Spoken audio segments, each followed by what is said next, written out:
yang Matala terkasih. Perkenalkan, nama saya Maria Bancin. Saya dari kelas 10 DKV.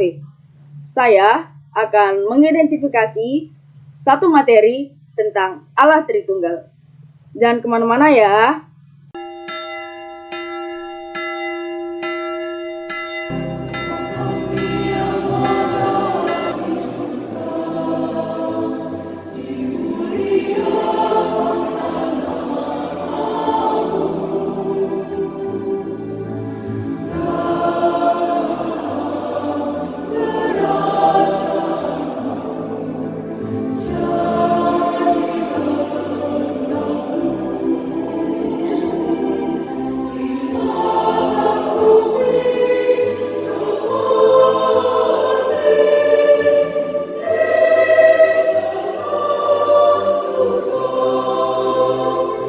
Ajaran tentang Allah Tritunggal terus diperdebatkan hingga kini, baik oleh non-Kristen maupun oleh orang Kristen yang kurang memahami konsep tersebut.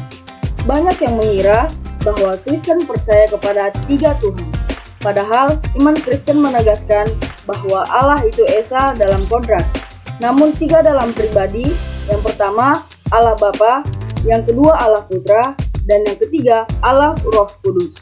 Konsep ini berasal dari pewahyuan Allah dalam sejarah keselamatan manusia, di mana ketiga pribadi memiliki hubungan yang erat dan tidak terpisahkan. Penting untuk diingat bahwa misteri Allah tidak selalu dapat dijelaskan dengan logika, melainkan memerlukan iman dan keterbukaan hati untuk memahaminya. Dogma tentang Tritunggal Maha Kudus merupakan inti iman Kristen yang mengajarkan bahwa Allah adalah Esa dalam kodrat. Namun, terdapat 3 pribadi, Allah Bapa, Allah Putra atau Yesus, dan Allah Roh Kudus. Ajaran ini bersumber dari kitab suci dan telah ada sejak zaman gereja perdana.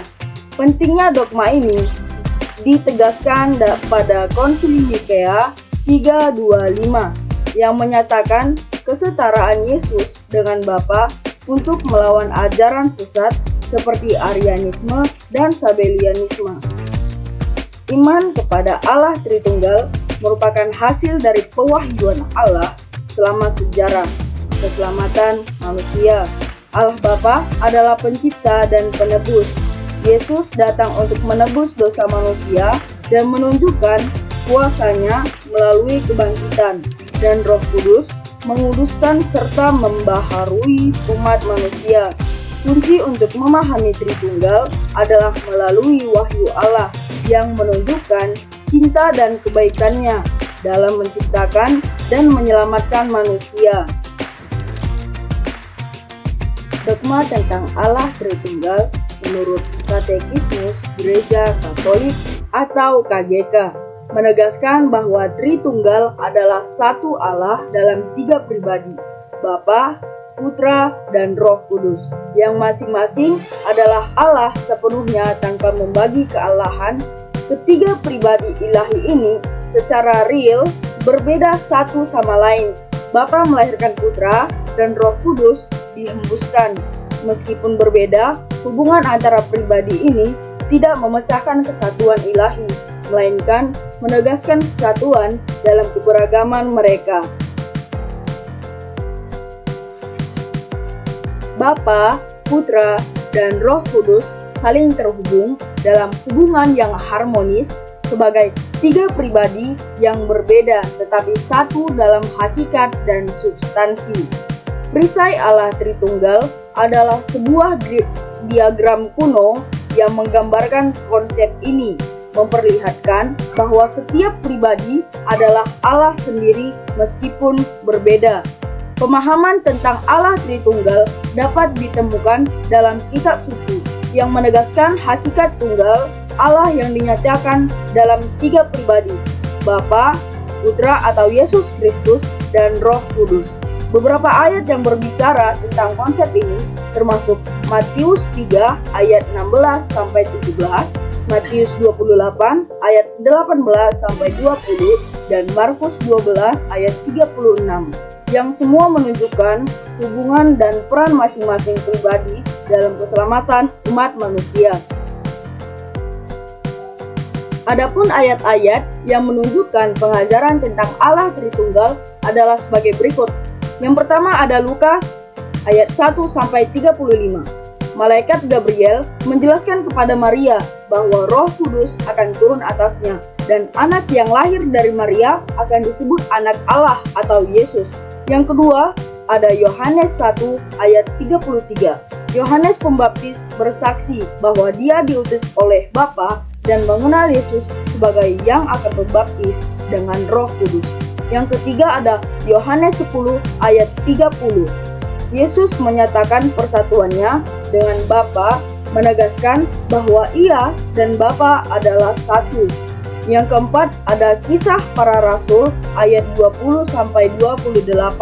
Roh Kudus ditetapkan untuk mengembalakan jemaat Allah yang diperoleh dengan darah Yesus Kristus. Yang kelima ada 2 Korintus 13 ayat 13, menyatakan bahwa kasih karunia Yesus, kasih Allah Bapa, dan persekutuan Roh Kudus menyertai umat. Yang keenam ada 1 Yohanes 5 ayat 7-8, menyebutkan bahwa Bapa, Firman atau Yesus, dan Roh Kudus memberikan kesaksian dan ketiganya adalah satu. Yang ketujuh ada Kejadian 3 ayat 22, menegaskan bahwa manusia menjadi seperti salah satu dari kita atau Allah Tritunggal, mengetahui yang baik dan yang jahat, menunjukkan bahwa Allah lebih dari satu pribadi. Ungkapan iman akan Allah Tritunggal dalam gereja dapat dilihat melalui beberapa cara. Yang pertama ada tanda salib. Tanda salib mengandung makna yang mendalam, melambangkan ketunggalan Allah Tritunggal, keadilan dan kasih. Allah yang menebus dosa manusia melalui pengorbanan Kristus di salib, serta sebagai simbol keselamatan dan kemenangan atas dosa dan maut. Tanda ini memiliki dasar Alkitabiah dan merupakan bagian penting dari iman Kristen. Yang kedua ada doa kemuliaan. Doa ini merupakan bentuk pujian kepada Allah Tritunggal, mengangkat hati untuk memuliakan Sang Pencipta, Yesus sebagai penebus, dan Roh Kudus yang memberdayakan kehidupan ilahi. Yang ketiga ada doa aku percaya atau credo. Doa ini adalah pengakuan iman akan Allah Tritunggal, merangkum keselamatan dari penciptaan hingga kehidupan kekal, mengenang karya yang dilakukan oleh Bapa, Putra, dan Roh Kudus dalam sejarah keselamatan umat manusia. Dan yang terakhir, doksologi. Doksologi adalah madah kemuliaan yang dinyatakan dalam perayaan Ekaristi, khususnya di akhir doa syukur agung, mengagungkan Allah Bapa melalui Kristus dan Roh Kudus. Adapun rangkuman yang saya dapat dari materi Allah Tritunggal ini ialah yang pertama, ajaran tentang Allah Tritunggal meskipun sulit dipahami, diimani oleh Kristen seperti yang terungkap dalam kitab suci. Yang kedua, istilah Allah Tritunggal tidak ada secara eksplisit dalam Alkitab, namun kehadiran Bapa, Putra, dan Roh Kudus dapat ditemukan dalam banyaknya ayat, menjadikannya sebagai misteri iman yang tak sepenuhnya dapat dipahami manusia. Yang ketiga, kepercayaan kepada Allah Tritunggal berarti percaya kepada satu Allah dalam kodrat, tetapi tiga dalam pribadi. Sekian dan terima kasih telah menonton video ini. Mohon maaf apabila ada kesalahan kata. Tuhan Yesus memberkati. See you all!